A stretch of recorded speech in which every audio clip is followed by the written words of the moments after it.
주님은 그리스도이십니다. 우리 한 번 더 인사드리겠습니다. 이 모든 것이 하나님의 은혜입니다. 오늘 제목을 가지고 인사 한번 하겠습니다. 하나님이 주신 답은 오직 예수입니다. 한 해가 이제 저물어 가고 이제 2025년이 제 한 시간이 안 남았습니다. 한 해 동안 참 다사다난한, 주일날 목사님께서도 말씀하셨지만은 다사다난한 한 해였습니다. 그리고 많은 일들과 또 많은 상황과 사건들이 있었습니다.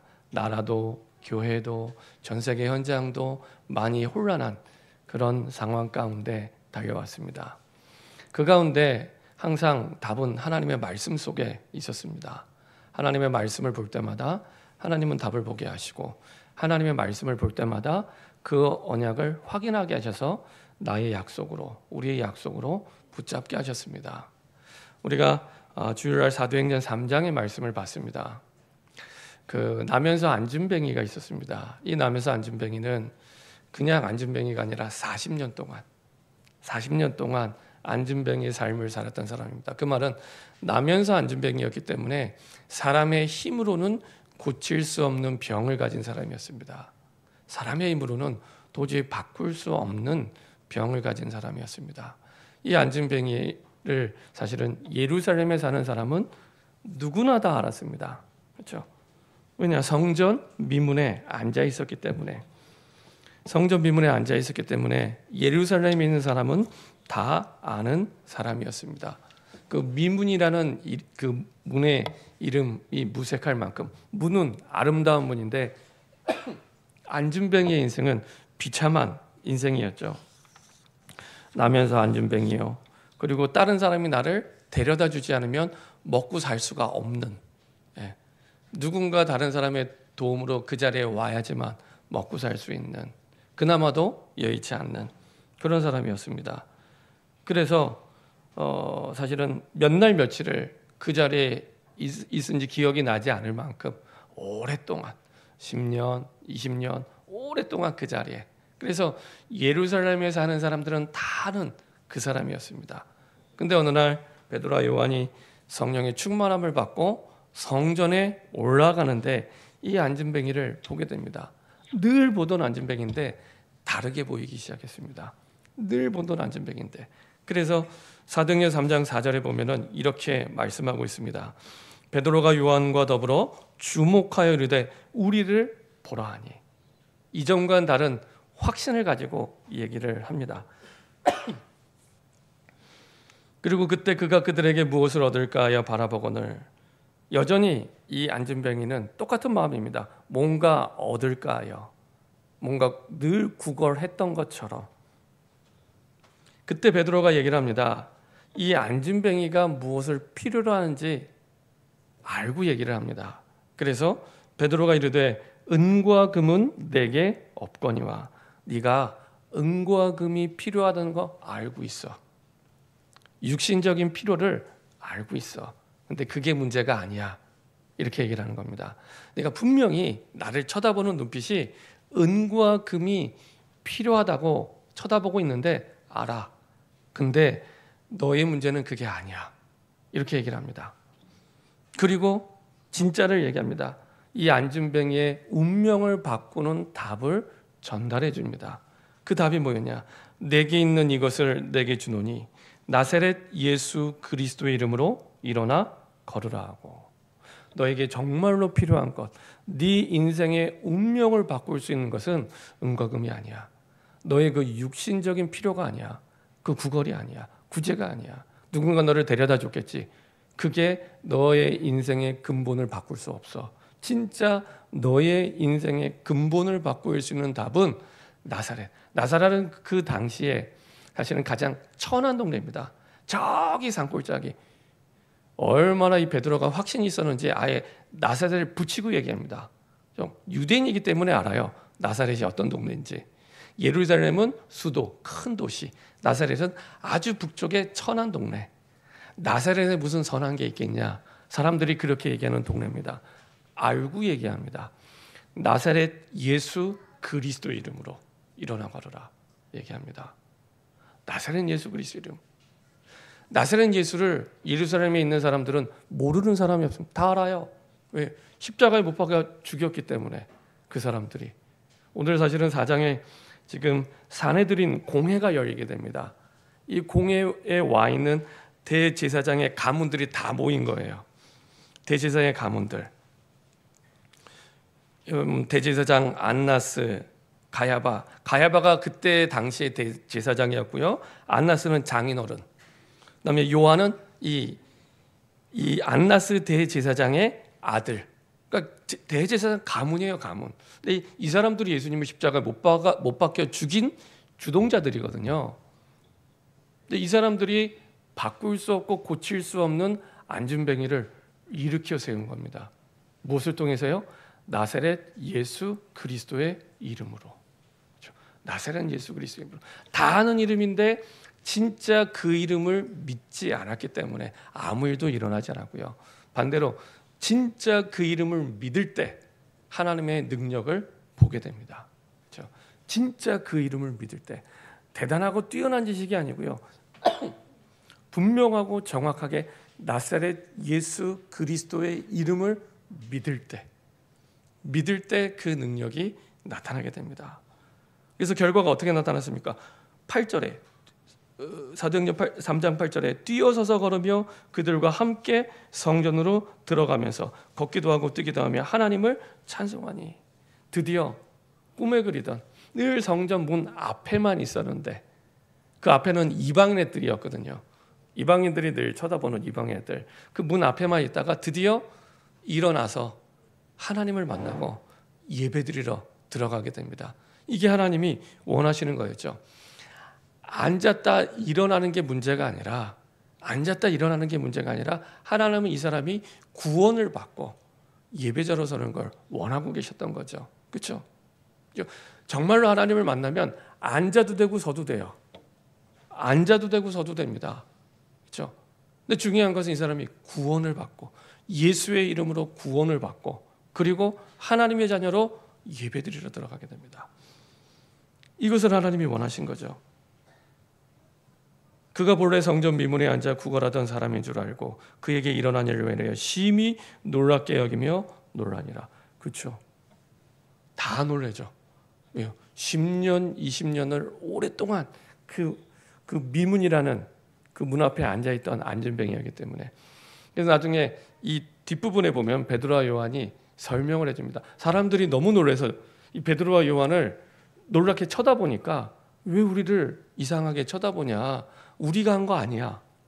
예수 이름을 선포한 거 분명히 베드로가 있는데 우리가 한 거 아니야. 하나님이 하셨어. 그러면서 분명히 얘기합니다. 그게 사도행전 3장 13절에서 16절에 다시 한번 이 증거를 통해서 예수 이름을 증거합니다. 예수님이 그리스도 되심을 증거합니다.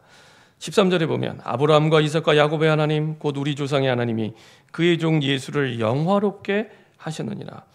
너희가 그를 넘겨주고 빌라도가 놓아주기로 결의한 것을 너희가 그 앞에서 거부하였으니 너희가 거룩하고 의로운 일을 거부하고 도리어 살인한 사람을 놓아주기를 구하여 생명의 주를 죽였도다. 그러나 하나님이 죽은 자 가운데서 그를 살리셨으니 예수님이 죽으심과 부활을 얘기합니다. 이 죽으심과 부활이 있어야 예수님이 그리스도 되심이 증거되는 거거든요. 우리가 이 일의 증인이라. 예수가 그리스도 되심의 증인이라고 고백을 하죠. 그리고 나서 16절 왜 이 안진뱅이가 일어났는지 이유를 얘기합니다. 그 이름을 믿음으로. 예루살렘에 있는 사람들은 다 들어봤어요. 근데 아무런 일이 일어나지 않았습니다. 왜 아니냐? 안 믿었으니까. 그 이름을 믿음으로 그 이름이 너희가 보고하는 이 사람을 성하게 하였나니 예수로 말미암아한 믿음. 예수로 말미암아한 믿음. 어떤 믿음입니까? 예수가 죽으시고 부활하신 그리스도라는 믿음입니다. 예수로 말미암아한 믿음이 너희 모든 사람 앞에서 이같이 부족한 게 아니라 완전하게 낫게 하였느니라. 그렇죠? 이것이 하나님이 이 안진뱅이를 일으킨 이유였습니다. 진짜 예수님을 믿으면 예수의 이름으로 말미암아 이 역사와 능력이 그대로 우리의 삶에서도 나타나게 됩니다. 그렇죠? 이게 예수 그 이름의 능력이죠. 이건 베드로뿐만 아니라 바울에게도 똑같이 증거하십니다. 로마서 7장 한번 보도록 하겠습니다. 로마서 7장 23절부터 25절입니다. 로마서 7장 23절부터 25절입니다. 바울이 2차 전도여행을 마치고 사도행전 18장 이후에 19장 가기 전에 로마에 편지를 보냅니다. 그게 로마서입니다. 로마에 있는 기독교인들에게 보낸 편지입니다. 불신자에게 보낸 편지가 아니고요. 기독교인들에게 보낸 편지입니다. 그러면 우리도 이런 갈등 속에 있을 수 있다는 얘기죠. 로마서 7장 23절부터 25절입니다. 같이 합독하겠습니다. 내 지체 속에서 한 다른 법이 내 마음의 법과 싸워 내 지체 속에 있는 죄의 법으로 나를 사로잡는 것을 보는도다. 오호라 나는 공고한 사람이로다. 이 사망의 몸에서 누가 나를 건져내랴.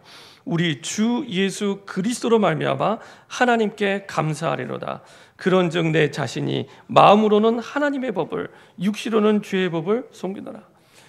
내가 하나님 만나고 내가 구원 받았는데 그리고 전도도 하고 있고 하나님의 역사도 봤는데 끊임없이 내 마음에 두 가지 마음이 있다는 겁니다. 하나는 내 자신이 마음으로는 하나님의 법을 하나님의 말씀을 따라가려고 하지만 육신으로는 죄의 법을 내가 섬기노라. 죄의 종이 돼서 섬기노라. 여러 가지 상황, 환경, 여러 가지 문제 여기에 또 나는 그러고 싶지 않은데 그 속에 나 또 잡혀서 가는 그 갈등 속에 치열한 갈등 속에 있다고 얘기를 합니다. 그래서 죄의 법으로 나를 사로잡는 것을 보는도다. 죄의 법에 사로잡힌 자신의 내면의 모습, 삶의 모습을 본다는 거죠. 오호라 나는 공고한 사람이로다. 이 사망의 몸에서 얼마나 힘들었으면, 그렇죠? 전도자 바울도 이 사망의 몸에서 누가 나를 건져내랴. 근데 거기에 대해서 하나님이 주신 답이 있습니다. 그 답이 뭐냐? 우리 주 예수 그리스도로 말미암아 하나님께 감사하리로다. 하나님이 주신 답이 뭐냐? 주 예수 그리스도. 주라는 말은 하나님, 하나님이신 예수 그리스도 구원자. 이게 답이라는 거예요. 이게 답이라는 거예요. 베드로에게도 안진뱅이를 일으킨 답이 예수 그리스도의 이름이었고요. 바울에게도 끊임없는 갈등과 고민 속에 주신 답이 뭐냐? 주 예수 그리스도. 주는 아도나이, 로드, 하나님이라는 뜻입니다. 하나님. 하나님 예수 그리스도. 나의 구원자. 여기서 건질 구원자. 그래서 그리스도가 답이 됩니다. 그렇죠? 안진뱅이에게도 그리스도가 답이 되고 그리고 베드로는 이미 인생의 답이 그리스도란 확신이 있었고 바울에게도 끊임없는 내 마음속에 갈등과 고민 속에 있는 상황 속에서도 답은 주 예수 그리스도였습니다.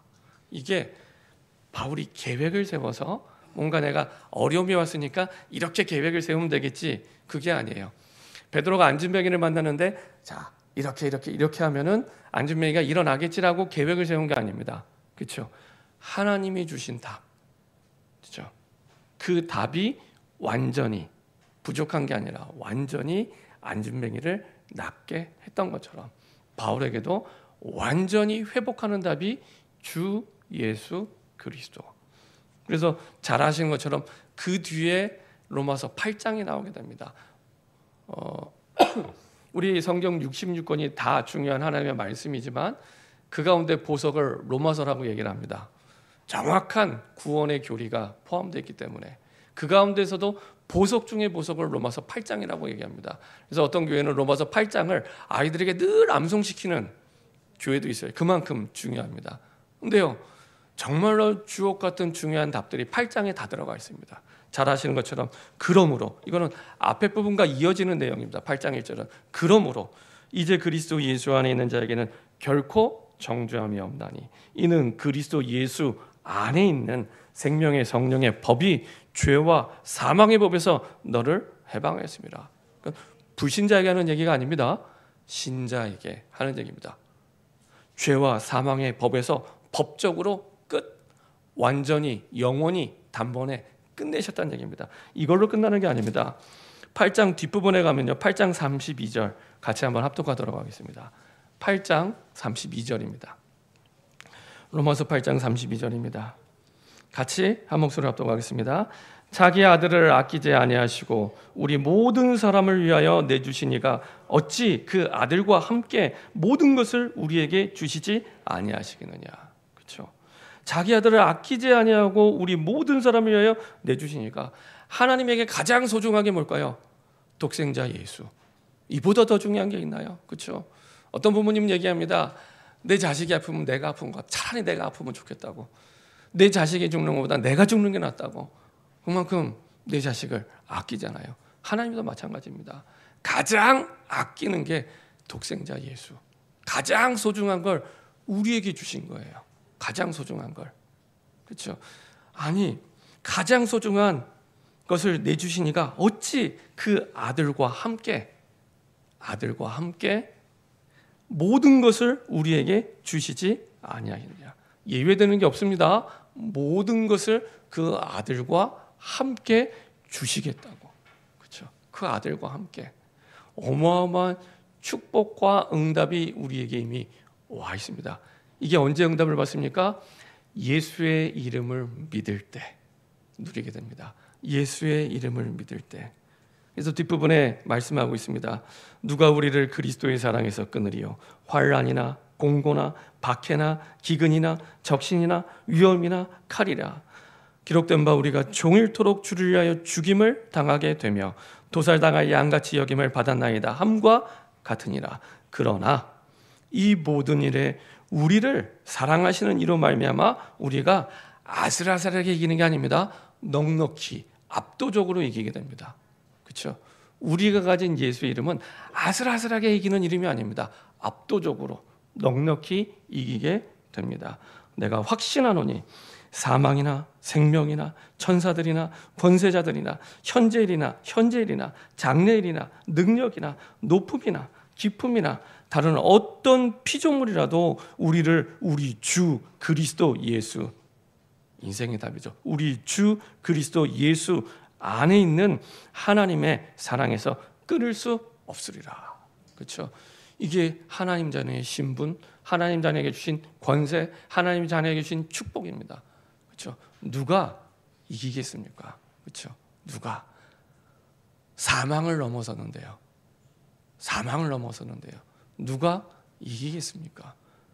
우리가요, 하나님의 자녀가 됐다는 것, 그리고 예수의 이름을 부를 수 있다는 것, 어마어마한 축복 속에 우리가 부름받은 겁니다.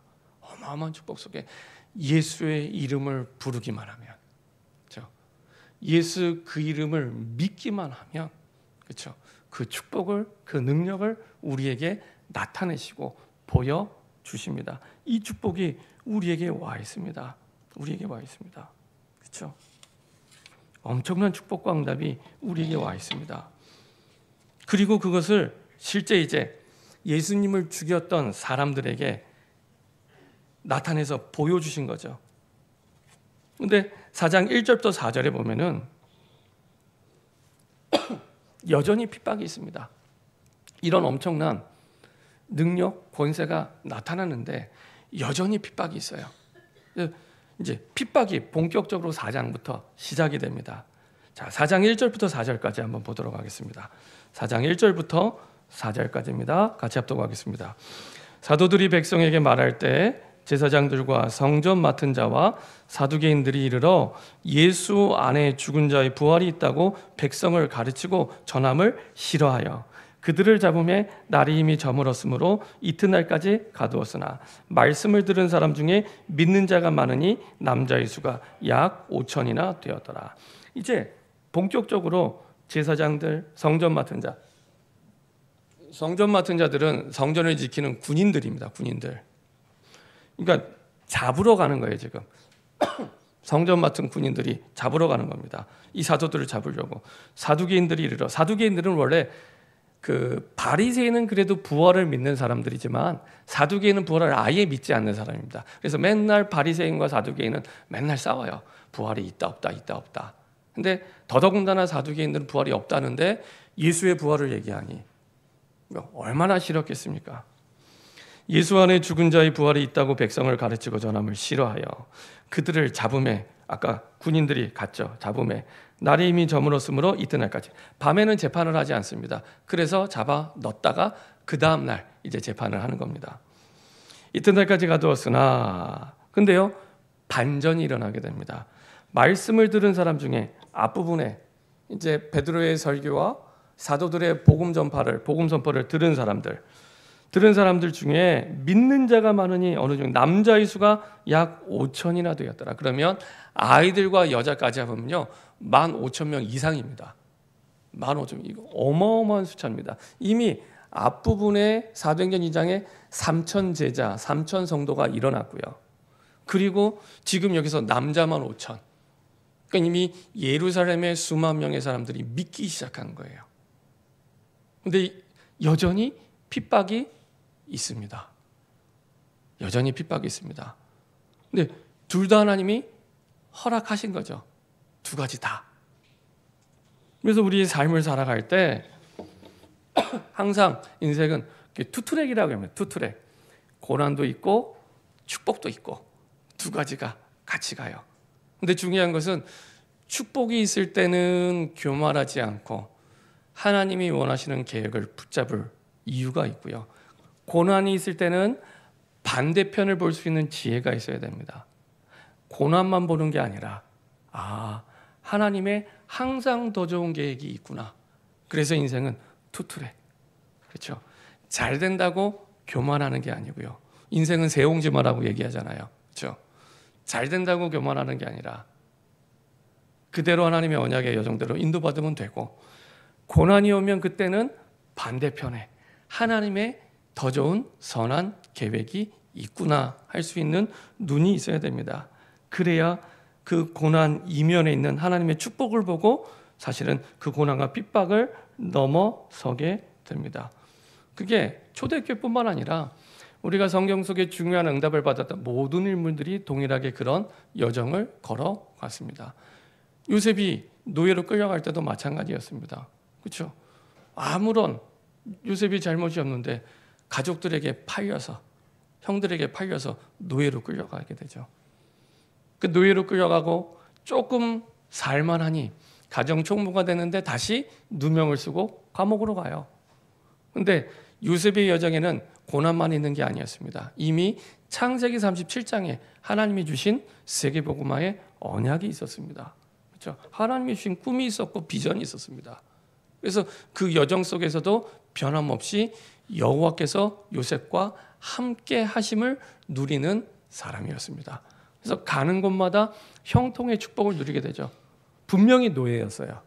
그렇죠? 창세기 39장에 보면은 분명히 노예였어요. 근데 여전히 그곳에서 형통함의 축복을 누려요. 또 누명을 쓰고 감옥에 갑니다. 여전히 감옥 안에 있어요. 감옥 밖에 나온 게 아닙니다. 감옥 안에 있어요. 근데 여전히 감옥 안에서 형통의 축복을 누려요. 그럼 어떤 의미가 있습니까? 하나님의 그 여정에 뜻이 있다는 겁니다. 요셉의 입장에서는 가장 갈급한 부분이 뭘까요? 노예에서 벗어나는 거예요. 감옥에 갔을 때 가장 갈급한 부분이 뭘까요? 감옥 나오는 거예요. 근데 하나님이 그것만 안 들어주세요. 그것만 안 들어주세요. 노예에서 빠져나오는 것만 빼놓고 다 들어주시고요. 그렇죠? 심지어는 보디발의 집까지 다 축복하시잖아요. 보디발은 예수 믿는 사람도 아닌데. 그렇죠? 그리고 심지어 감옥에 갔는 데는 간수장이 믿고 맡길 만큼, 그렇죠? 신뢰가 있는 사람인데 딱 감옥에서 나오는 것만 하나님이 역사 안 하세요. 그렇죠? 거기에는 하나님의 뜻이 있다는 겁니다. 그렇죠? 그래서 우리는 고난을 없애주세요, 핍박을 없애주세요, 그게 아니라 그 안에 하나님의 뜻이 무엇인지 반대편에 있는 것을 볼 수 있어야 됩니다. 그래야 하나님의 뜻을 붙잡고 그 핍박 너머의 것을 누리면서 핍박을 이기게 되고 정복하게 됩니다. 그때부터는 더 이상 그 핍박이 문제가 되지 않습니다. 그렇죠? 더 이상 문제가 되지 않습니다. 고린도후서 10장 7절부터 12절에 보면은 바울에게는 지병이 있었습니다. 평생 해결되지 않은 불치병이 있었습니다. 근데 바울이 3번이나 깊은 기도 속에 간구합니다. 기도합니다. 이 병을 고쳐달라고. 신학자들 얘기는 그 병 중에 하나가 간질이라고 얘기합니다. 근데 한번 생각을 해보세요. 저는 중학교 3학년 때 간질에 걸린 친구를 본 적이 있습니다. 중학교 3학년 때 같이 신나게 놀고 있는데 갑자기 쓰러지는데 처음으로 입에 거품을 무는 걸 봤어요. 정말 입에 거품 물고 쓰러졌는데 그 친구 죽는 줄 알았어요. 근데 나중에 어떻게 뭐 이렇게 양호 선생님이 오시더니 여러 가지 이렇게 조치를 취하고 좀 기다렸는데 나중에 보니까 수업 시간에 들어가서 멀쩡하게 수업을 받더라고요. 병원에 안 실려가고 수업 시간에 앉아 있더라고요. 나중에 병명을 물어보니까 간질. 근데 그런 병이 바울에게 있었대요. 얼마나 참 고통스럽겠습니까? 이 바울은 바리새인 중에 바리새인이요. 그 당시 가장 잘 나가는 이런 사람이었는데 이 사람이 전도자가 돼서 복음을 전하는데 예수님이 그리스도십니다. 예수의 이름을 믿으면 됩니다. 예수님의 권세가 능력이 나타납니다. 하고 실제로 다른 사람의 병을 치유하고 심지어 죽은 사람을 살리기도 했는데 자기 병을 못 고치는 거예요. 얼마나 웃음거리가 되고 조롱거리가 되겠습니까? 근데요, 하나님은 끝까지 고쳐주지 않습니다. 근데요, 고린도후서 10장 마지막 절에 보면은 바울이 이렇게 고백을 합니다. 내가 받은 그 은혜가 족하고 그리고 그것에 감사한다고 얘기합니다. 그리고 바울은 더 이상 평생 그 병을 고쳐달라고 기도하지 않았습니다. 그걸 보고 성경적으로 병이 나았다고 얘기하는 겁니다. 우리는 육신적으로 병이 나은 걸로 생각하지만 아닙니다. 바울은 하나님이 이 병에 대해서 왜 안 고쳐주신지 뜻을 깨달은 거예요. 그래서 거기에 대해서 감사하고 그리고 더 이상 기도하지 않습니다. 그리고 바울이 하는 사역 가운데 오히려 이게 발판이 되고요. 그리고 그 뛰어넘는 응답과 축복을 누리게 됩니다. 그렇죠? 바울의 사역에 그 핍박이 그 간질이 방해가 되지 않았습니다. 그렇죠? 답을 얻었기 때문에. 오늘도 마찬가지입니다. 엄청난 핍박이 시작이 됩니다. 교권을 가지고 사내들인 공회를 열어서 그 당시 최고의 권력자인 대제사장, 바리새인, 장로들, 서기관은 율법을 해석하는 해석자들입니다. 거기에다가 사두개인, 부활을 신의 사람들이 다 힘을 합쳐서 이제는 재판을 열어서 죽이려고 하는 거예요. 그 앞에서도 당당하고 담대하게 얘기를 하게 됩니다. 자, 그런 담대함과 능력이 어디서 나왔습니까? 오늘 5절부터 12절에 보면은 4장 5절부터 12절에 보면은 잘 나타나 있습니다. 자, 7절에 보면은 사도들을 가운데 세우고 묻되 너희가 무슨 권세와 누구의 이름으로 이 일을 행하느냐. 자, 기분 나쁜 거예요. 안진뱅이가 일어났으면 생명을 얻었으면 기뻐해야 되는데 기분이 나쁜 거예요. 생명에는 관심이 없는 겁니다. 이에 베드로가 성령이 충만하여 이르되 백성의 관리들과 장로들아. 그러니까 이거는 베드로의 담대함이 아닙니다. 베드로가 성령이 충만하여. 성령 충만함을 통해서 하나님이 그들 앞에서도 주눅들지 않고 당당하게 죽을 수 있는 자리인데 얘기를 합니다. 만일 병자에게 행한 착한 일에 대하여 이 사람이 어떻게 구원을 받았냐고 오늘 우리에게 질문한다면 너희와 모든 이스라엘 백성들은 알라.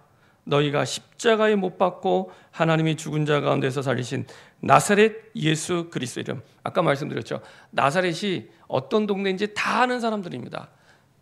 확신이 있다는 얘기죠. 나사렛 예수 그리스도 이름으로 이 사람이 건강하게 되어 너희 앞에 서느니라. 건강하게 되어. 이 예수는 너희 건축자들의 버린 돌로서 집 모퉁이의 머릿돌이 되냐. 너희는 버렸는데 오히려 그 집에 머릿돌이 됐다고. 가장 중심이 되는. 그래서 자기의 목을 걸고 고백을 합니다. 그게 사도행전 4장 12절이면 베드로의 신앙 고백입니다. 베드로의 신앙 고백. 이 고백은 마태복음 16장 16절과는 또 다른 고백입니다. 마태복음 16장 16절은 정말 위대한 신앙 고백인데 그거는 예수님 옆에서 죽음의 위협이 없는 상황 속에서 했던 고백이고요. 그리고 그 내용을 진짜 내 목숨을 걸어도 좋을 만큼의 믿음을 가지고 고백을 했던 내용이 12절입니다. 다 같이 한 목소리를 합독하겠습니다. 다른 이로서는 구원을 받을 수 없나니 천하 사람 중에 구원을 받을 만한 다른 이름을 우리에게 주신 일이 없음이라 하였더라. 다른 이로서는 구원을 받을 수 없나니 이거는 우리의 영육의 모든 전인격적인 구원을 다 얘기하는 겁니다. 우리의 모든 육신, 우리의 모든 영혼 다 죽어서 천국 가는 것뿐만 아니라 이 땅에 사는 우리의 모든 삶 다 그 구원을 얘기하는 겁니다. 다른 이로서는 구원을 받을 수 없나니 천하 사람 중에 모든 인간 중에 구원을 받을 만한 다른 이름을 우리에게 주신 일이 없습니다. 다른 길 없다. 아무리 대제사장, 사두개인, 바리새인, 장로들이라 할지라도 이 길만이 네 인생의 살 길이야. 이렇게 얘기하면 네 인생의 살 길은 이 길밖에 없어. 이 길이 아니면 너는 죽는 거야. 이 얘기를 하는 겁니다. 이 길만이 네 인생의 살 길이야. 다른 길 없어. 다른 답 없어. 하나님이 주신 다른 답 없어. 이 답만이 유일한 길이야. 이거를 자기의 목을 걸고 한 얘기입니다. 죽을 수 있는 얘기입니다. 그렇죠? 이게 베드로의 신앙 고백이었습니다. 실제로 안진뱅이를 일으키면서 예수 이름을 믿는 믿음을 가지고 사실은 보여줬죠. 이 옆에는 비난할 수 없는 게 우리가 읽지 않았지만 14절, 4장 14절에 또 병나은 사람이 그들과 함께 서 있는 것을 보고 비난할 말이 없는지라. 옆에 안진뱅이가 떡하니 서 있어요. 말 안 해도 돼요. 수십 년 동안 앉아있던 사람이 베드로 옆에 딱 서 있는 거예요. 무슨 말을 하겠습니까? 증거 앞에. 그죠? 본인들도 성전을 왔다 갔다 하면서 매주, 어떤 면에서는 매일 한 번도 고칠 수 없던 그 안진뱅이가 일어나 서 있는데 말 안 해도 돼요. 서 있는데요. 그 증거 앞에 무슨 말을 하겠습니까? 그렇죠? 우리가 이런 축복을 받은 존재입니다. 내가 구원받는 것뿐만 아니라 하나님의 구원의 완성은 나를 통해 내 주변을 살리는 겁니다. 그게 하나님의 구원의 완성입니다. 그렇죠? 그래서 하나님은 안진뱅이 한 사람을 살리는 것 같지만 그게 아니에요. 이 안진뱅이 한 사람을 살림으로 말미암아 남자가 5,000명이 되는 큰 구원의 문을 여신 거예요. 다 아는 사람이잖아요. 다 아는 사람. 그렇죠? 더더군다나 안진뱅이는 그 성전 미문은 이방인의 뜰, 성전 안에 여러 뜰이 있는데 이방인의 뜰 앞에 있는 문이에요. 그 말은 이방인들이 와서 예배드리고 교제하는 장소거든요. 많은 이방인들도 봤다는 얘기죠. 하나님이 세계복음화에 예루살렘 정도가 아니라 세계복음화에 큰 문을 여시는 그 한 사람이 안진뱅이였습니다. 한 사람이 아니죠. 그 뒤에 구원의 밭은 어마어마합니다. 우리 주변에 한 사람이 아닙니다. 그 뒤에 하나님의 구원이 예비된 많은 사람들이 예수의 이름을 기다리고 있습니다. 저는 이제 한 해를 마무리하고 또 다른 한 해를 시작하면서 저와 여러분들이 대단하고 복잡한 신앙생활을 하는 게 아니라 진짜 예수의 이름을 믿는 믿음 속에 이 풍성한 축복을 누리기 원합니다. 이런 축복이 와 있습니다. 와 있습니다. 그래서 이제 2025년 새해에는 내 현장에, 내 주변에 정말로 예수의 이름을 믿는 믿음을 통해 복음의 빛이 비추어져서 많은 사람을 주께로 돌아오는 하늘의 별과 같이 빛나는 그 축복의 증인 되기를 소원합니다. 그 응답 때문에 저와 여러분들을 먼저 불러주신 겁니다. 먼저 부르는 겁니다. 그렇죠? 하나님 그렇게 저와 여러분을 통해 그 구원을 완성해 가십니다. 자,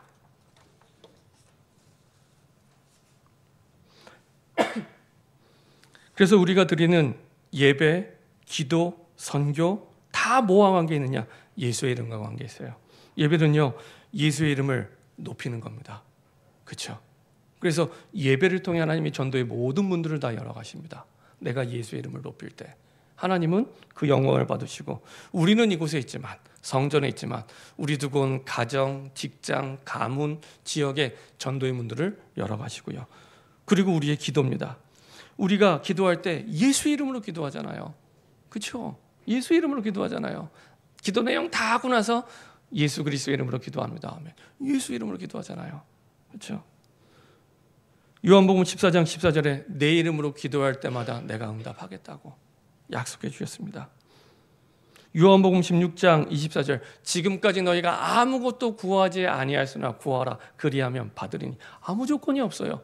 구하라 그리하면 받으리니 너희 기쁨이 충만하리라. 사용하시면 됩니다. 예수의 이름을 이제는 사용하세요. 사용하세요. 사용할 때 확인하게 되고 확신하게 됩니다. 그리고 선교, 예수 이름을 전파하는 거잖아요. 다른 말 하는 게 아니라 우리가 사도행전 3장 또 사도행전 4장 보는데 예수 이름을 전파하고 이 사람들이 물어볼 때마다 예수 이름을 증거하잖아요.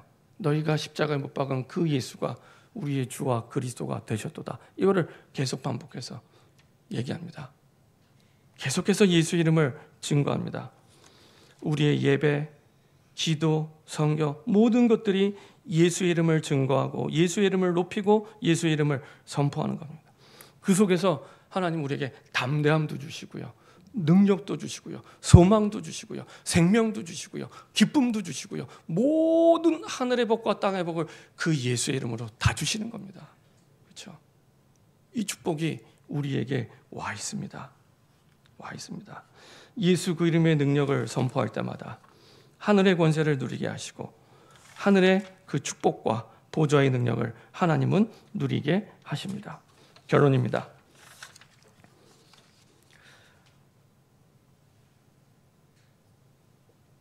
주일날 원로 목사님께서 1992년도에 7월 19일 날 우리 교회가 설립이 됐다고 말씀을 주셨습니다. 지금까지 우리가 하나님이 원하시는 복음운동 속에 쭉 달려왔고요. 그리고 복음이 맞다는 것을 확인했고요. 성경적으로 현장에서 사람의 생명이 살아나고 구원받는 걸 보면서 우리가 확인을 했습니다.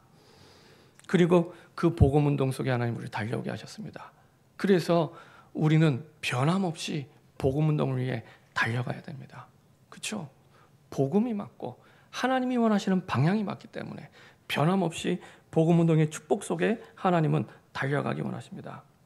우리 교회가 복음운동할 때 하나님은 모든 것을 책임지시고 인도하실 줄 믿습니다.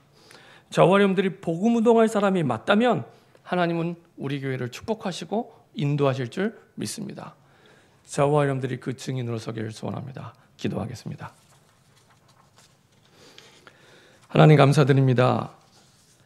예수의 이름을 믿는 믿음, 그 예수 이름의 권세를 우리가 이제는 날마다 믿음으로 선포하고 사용하게 하여 주시옵소서. 예수 이름을 믿는 믿음으로 안진뱅이가 일어나고 예수 이름을 믿는 믿음으로 아버지 하나님 대제사장과 바리새인과 사두개인 앞에서 하나님이 우리에게 주신 그 답 오직 예수를 전달하는 증인으로 세우셨던 것처럼 우리 삶의 현장 가운데 이제 다가올 2025년 일어나라 빛을 발하라 복음의 빛을 비추며 주님이 원하시는 복음운동의 빛이 비춰지는 새로운 시작이 되게 하여 주옵소서.